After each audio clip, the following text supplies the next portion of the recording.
Om Swastiastu. Perkenalkan, nama saya Nika Demeli Ardani. Saya dari kelas 3B Manajemen Reguler dengan NIM 19011084.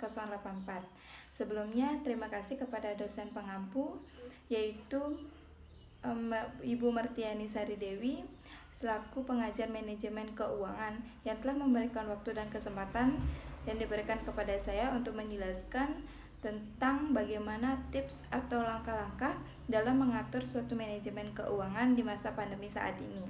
Langsung saja kita masuk ke materi yang ada.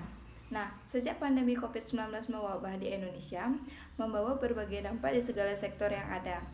Salah satu dampak yang sangat terasa, sangat signifikan adalah sektor ekonomi. Dampak ekonomi yang menunjukkan adanya penurunan dimulai saat pemerintah menghimbau bahwa seluruh masyarakat untuk tetap tinggal di rumah saja atau di tempat tinggal masing-masing. Nah, di mana masyarakat dianjurkan untuk bekerja dari rumah, belajar dari rumah, dan beribadah dari rumah. Kemudian, situasi ekonomi semakin memburuk bersamaan dengan diterapkannya kebijakan pembatasan sosial berskala besar atau yang dimaksud dengan PSBB di beberapa kota besar di Indonesia. Dalam kebijakan ini, beberapa kegiatan masyarakat mulai dibatasi, mulai dari kegiatan sekolah, perkantoran, hingga adanya pembatasan transportasi.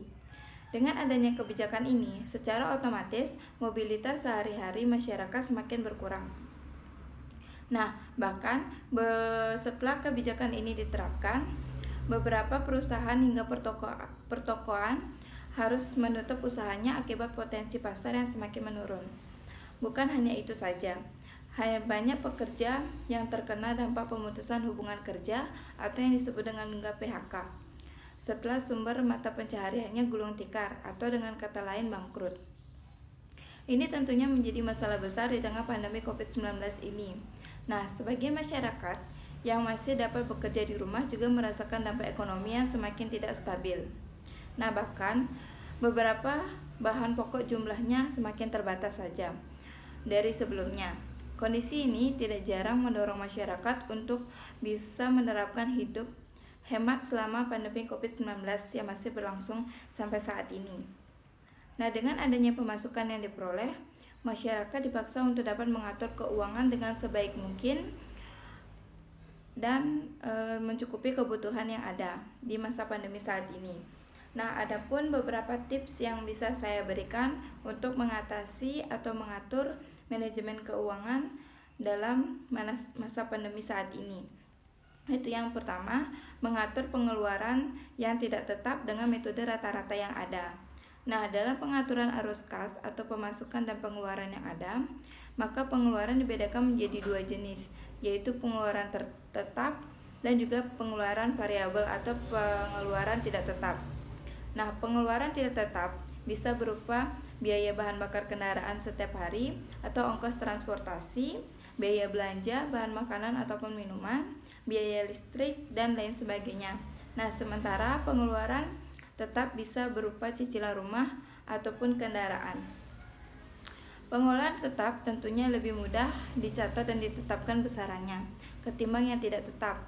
Nah, untuk itu Level menyarankan bahwa melakukan perhitungan rata-rata terhadap pengeluaran tidak tetap dalam 3 bulan atau dalam bulan-bulan yang lebih. Nah, saran yang kedua atau pengaturan yang kedua yaitu memprioritaskan yang wajib ataupun yang perlu dilakukan dalam mengupayakan adanya suatu biaya yang ada. Nah, memprioritaskan adanya pengeluaran untuk kebutuhan yang sifatnya wajib dipenuhi atau dibayar terlebih dahulu. Nah, yang pertama misalkan memberi barang-barang kebutuhan pokok seperti adanya makanan atau minuman hingga menabung biaya pendidikan untuk anak atau biaya SPP misalkan untuk bagi yang sudah berkeluarga dan sudah mempunyai anak. Nah, selain itu juga pengeluaran wajib lainnya yaitu dengan cara misalkan membayar pajak atau cicilan utang bila ada misalkan cicilan tentang sepeda motor, cicilan rumah atau BTN dan lain sebagainya.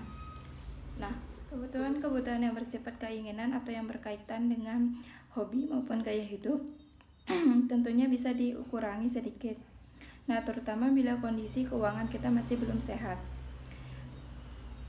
Cara yang ketiga yaitu melunasi utang konsumtif berbunga besar dan jangan ditambah lagi. Nah, jika kalian memiliki cadangan kas yang cukup, maka lunasi utang jangka pendek yang bersifat konsumtif dan berbunga besar, baik yang ada di kartu kredit, cicilan tanpa kartu kredit, atau pinjaman online. Nah, membiarkan utang terus tetap ada justru bisa mengganggu arus kas kalian sendiri selama berbulan-bulan selanjutnya. Nah, jika harus berutang, pastikan utang yang kalian ajukan adalah utang yang bersifat produktif. Dengan catatan total utang kalian tidak melebihi nilai aset atau cicilan dari seluruh utang per bulannya, yang masih di bawah 35% dari penghasilan yang ada. Nah, cara yang keempat atau cara yang terakhir yaitu menyimpan dana darurat di tempat yang semestinya. Nah, dana darurat tentu harus ada dan tersedia di masa yang penuh ketidakpastian ini. Tujuannya adalah untuk menalangi biaya hidup di saat kita kehilangan suatu pekerjaan. Nah, Lifeful menyarankan bahwa seorang lajang mungkin sudah cukup dengan dana akurat sebesar 3 hingga 6 kali pengeluaran per bulannya. Namun, bagi mereka yang sudah berumah tangga, lebih baik di atas 6 kali pengeluaran per bulan. Menabung dana darurat sejatinya cukup sederhana. Yang perlu Anda lakukan adalah untuk menyisihkan uang sebesar 10% dari penghasilan per bulan secara rutin dan secara terus-menerus. Sekian tips atau langkah-langkah yang bisa saya berikan tentang mengatur atau meminimalisir adanya manajemen keuangan di masa pandemi saat ini. Semoga bermanfaat bagi kita semua dan semoga kita bisa menjalani segala aktivitas dan rutinitas keseharian kita secara normal di masa pandemi saat ini. Akhir kata saya ucapkan terima kasih dan Om Santi Santi Santi Om.